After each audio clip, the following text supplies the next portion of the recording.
Donc, alors, je vous ai dit que lorsque l'image était sur la rétine, on la voyait nette. Vous vous rappelez tous de ça? Ouais. Et quand elle n'est pas dessus, automatiquement, je la vois floue. Je vous expliquais la semaine dernière pourquoi on la voyait floue. Parce qu'il y avait ce qu'on appelle une tache de diffusion. Et lorsque cette tache de diffusion était trop grosse, automatiquement, je la voyais moins.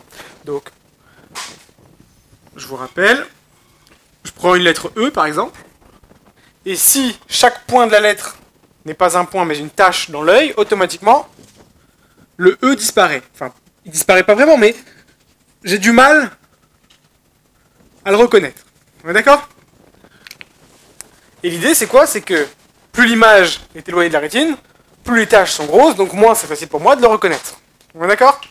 Donc, depuis le début, on voyait soit net, soit flou. Aujourd'hui, on va devoir quantifier le flou si c'est flou. On va voir plus ou moins flou. Ok? Alors, l'idée, c'est qu'on va créer une mesure, ce qu'on appelle l'acuité. On est d'accord? Alors, celui qui a créé en gros l'acuité, c'est Monsieur Swain. Vous allez voir, on va en parler de lui toute l'année. Donc, Swain, qu'est-ce qu'il a dit? Regardez bien, c'est très important. Il a créé la lettre E. Enfin, il n'a pas créé, mais il a pris la lettre E. Et il a dit, voilà, c'est simple. Cette lettre-là, je vais prendre une certaine hauteur de lettre. Donc je vais prendre, pas 10 cm. Et je vais la mettre à une certaine distance de la personne. D'accord? Donc je vais prendre une certaine hauteur. Et je vais la mettre à une certaine distance, cette lettre. Ouais? S'il arrive à la reconnaître, ça veut dire qu'il arrive à reconnaître toutes les lettres sous l'angle ce qu'on appelle U. On est d'accord? Donc, cet angle-là va définir si vous voyez bien ou pas. Plus il est petit, plus vous avez de facilité à reconnaître les petites lettres. On est d'accord? Qu'est-ce qu'il a dit? Il a dit voilà, cette lettre-là, si vous arrivez à reconnaître, ça veut dire que vous arrivez à reconnaître chaque détail de cette lettre-là, ce qui fait que vous arrivez à reconnaître lui, lui, lui, lui et lui. D'accord? Donc chaque partie, chaque branche. La pleine, la vide, la pleine, la vide, la pleine. Ouais? Vous comprenez pour l'instant? Donc il a coupé la lettre, en gros, en 5. Ouais? Alors, il a dit que quoi? Que chaque hauteur, c'était une hauteur petite h, mais qui étaient toutes identiques les unes aux autres. Parce que c'est une lettre E. D'accord? Bon, moi je l'ai pas bien fait, mais normalement chaque branche sont égales les unes des autres. Ouais? Et il a dit quoi? Cette lettre-là, je vais la mettre à une certaine distance, comme je vous ai dit. Une distance D. Une distance de test. Et si vous arrivez à reconnaître cette lettre, ça veut dire que vous arrivez à reconnaître le détail. D'accord? Donc au lieu de prendre la lettre complète, lui il prend juste le détail. Vous comprenez pour l'instant? Eh ben, ce petit détail-là, on va l'appeler petit s. Cet angle-là, on va l'appeler petit s. C'est le plus petit angle que vous arrivez à reconnaître. On est d'accord? Je ne sais pas si vous savez, mais les angles, on peut les mesurer dans différentes unités. Il y a le degré, il y a le radian, et il y a ce qu'on appelle les minutes. Je ne sais pas si vous en avez déjà parlé. L'idée, c'est quoi? C'est que, comme on peut convertir si c'est des unités de la même mesure, on va dire que 1 degré est égal à 60 minutes. D'accord? Donc il va dire, voilà, si vous arrivez à reconnaître le petit h, ça veut dire que vous avez un certain pouvoir de reconnaissance, donc une certaine acuité. Et il a posé comme loi, qui est assez forte, l'acuité visuelle est égale à 1, 1 c'est 1, d'accord, ça change pas, sur l'angle S, mais en minutes. D'accord? Et il a dit, voilà, vous voyez bien, à partir du moment où vous arrivez à déchiffrer une lettre, ou en tout cas un détail plutôt, à partir de 1 minute. Si l'angle fait 1 minute ou moins, alors vous avez une bonne acuité. D'accord?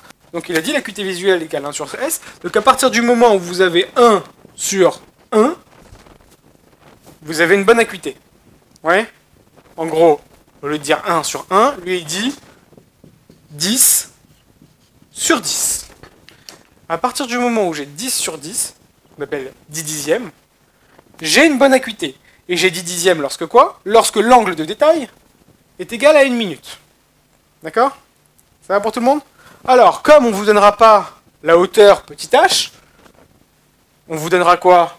La hauteur grand H, donc la lettre globale. Presque. On va la multiplier automatiquement. on va dire que quoi? Que au lieu de dire que AV est égal à 1 sur S, on peut dire que quoi? Alors, ce que je fais, voilà, c'est que je découpe. Je découpe et j'arrive.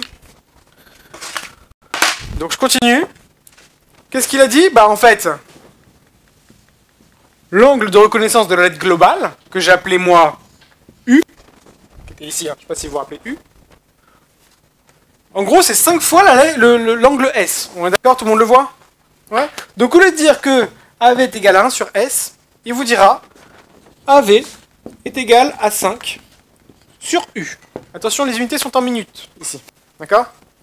Ok? Tout le monde comprend? Non? Jade, vous n'avez pas compris? Au lieu de dire celui-là, vous allez dire celui-là. Ouais, toujours celui du bas. Pourquoi je vous dis celui du bas? Parce qu'en fait, on vous donnera toujours la hauteur de la lettre. On vous donnera jamais la hauteur du détail. Donc, comme on vous donnera la hauteur de la lettre, vous allez devoir utiliser cette formule-là. D'accord? Donc, les exercices, comment ils vont se proposer?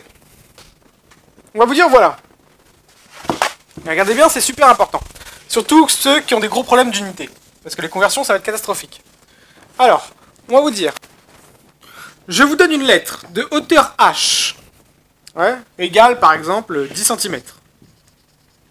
Ouais, je vous donne une hauteur H de hauteur 10 cm. Et je vous dis, voilà, je place cette lettre à une distance de 5 mètres. Ouais, tout le monde suit pour l'instant? Donc c'est un test classique. Ouais.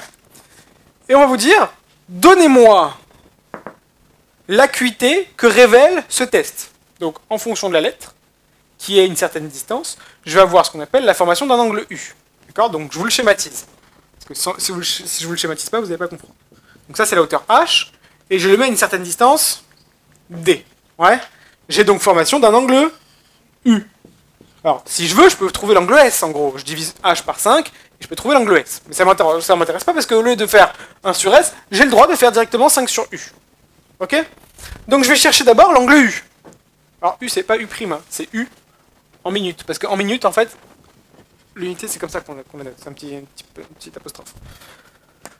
Donc je vais chercher l'angle U. Comment je fais pour chercher l'angle U? Je sais pas si vous vous rappelez de la tangente. Tangente de U est égale à quoi? H sur D. Vous vous rappelez de ça? Donc H sur D. Donc H, bah, je vais tout en mettre. 0,01 sur 5 sur 5. Ouais. Donc U égale à quoi? Alors, attention, à partir du moment où vous manipulez des angles, avec moi, vous allez d'abord les mettre en degrés et après en minutes. D'accord? Donc, il faut que tout ce que votre calculatrice soit réglé en degrés. Donc, je vais dire que quoi? Que tangente moins 1... Que U, excusez-moi, égale à tangente moins 1 de 0,01 sur 5. Tout le monde sait faire ce calcul ou pas du tout? Alors, en fait, tangente moins 1, ça veut dire l'inverse de la tangente. C'est une notion qui est un peu compliquée en mathématiques, ce qu'on appelle les fonctions réciproques. L'idée, c'est quoi? Je vous expliquerai très rapidement. Ça va être simple. Vous connaissez les fonctions carré, racine carrée? Très bien. Non, ça, c'est assez rare quand vous le fassiez. Surtout aujourd'hui. Alors, les fonctions réciproques, en gros, c'est quoi? C'est si je mets une fonction dans une fonction, je retrouve ce qu'on appelle la fonction identité, la fonction x. Alors l'idée c'est quoi? C'est que si vous connaissez la fonction x carré, vous m'avez dit, ouais, et vous connaissez la fonction racine carrée. Ok? Si je prends racine carrée, x carré et que je le rentre dans la racine carrée, qu'est-ce que je vais trouver? Racine carrée de x au carré, ça me donne quoi? Ça me donne x. On est d'accord? Ouais? Pareil dans les deux sens. Ça veut dire que si je prends racine carrée et que je le mets au carré, je trouve aussi x. On est d'accord? Ce qu'on appelle des fonctions réciproques. C'est-à-dire que quand je mets l'une dans l'autre, je trouve toujours x. Ok? Et bien, quand je fais tangente moins 1 de tangente de u, quand je mets tangente u à l'intérieur de tangente moins 1, je vais trouver u. D'accord? Alors l'idée c'est quoi? C'est qu'en vérité, normalement, j'aurais dû dire que quoi? Que tangente moins 1 de tangente U comme j'ai mis